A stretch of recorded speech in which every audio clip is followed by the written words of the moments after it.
Hei Ima, saya dengar Bos Ivo nak pindah ke syarikat baru. Jadi, dia akan pilih seorang dekat sini untuk jadi pengurus. Awak tolong jaga saya nanti ya. Hah? Saya tak tahu pun pasal hal ni. Cih, bukankah awak dah kerja lama dengan Bos Ivo? Kerja awak pun bagus. Takkan awak tak tahu? Saya betul-betul tak tahu. Lagipun, awak kan sepupu Bos Ivo. Sepatutnya awaklah yang jadi pengurus. Hah? Awak sedar diri juga. Nanti, bila saya jadi pengurus, awak boleh ikut saya. Buat kerja baik-baik ya. Winnie, awak tak ada kerja ke? Awak buat apa datang dekat Ima? Apa yang kerja baik-baik? Tak ada Bos Ivo. Saya cuma gurau dengan Ima aja. Dah lah, memandangkan awak berdua ada dekat sini. Saya nak cakap sesuatu. Syarikat baru akan buka tak lama lagi. Dekat sini, kita perlukan pengurus yang baru. Jawatan pengurus ni, saya pilih Ima.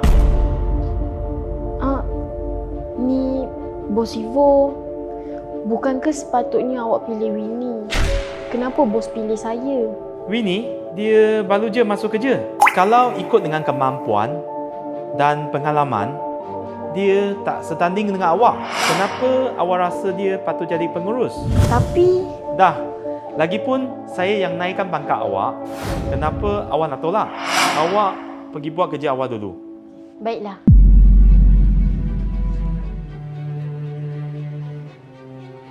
Bos Ivo, apa maksud awak? Hal yang baik tak perlulah kongsi dengan orang luar. Kenapa awak pilih kasih? Jawatan pengurus ni, awak patut bagi saya, bukan dia. Saya ada hutang duit dengan awak ke? Tak ada. Jadi, saya ada hutang budi dengan awak? Tak ada juga. Tapi, kita kan cakap soal pengurus. Kenapa awak tanya soalan yang tak ada kena-mengena? Saya tak ada hutang apa-apa pun dengan awak. Lagipun kemampuan dan pengalaman awak tak setanding dengan Ima. Kenapa saya kena pilih awak sebagai pengurus? Tapi kan kita sepupu.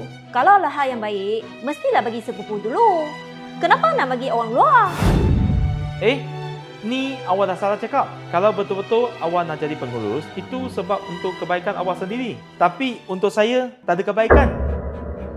Habis tu, kenapa dia boleh? Tapi saya tak boleh. Baik, saya nak tanya awak. Awak masih ingat nombor-nombor telefon VIP kita? Awak ingat tak ada berapa jenis produk baru syarikat?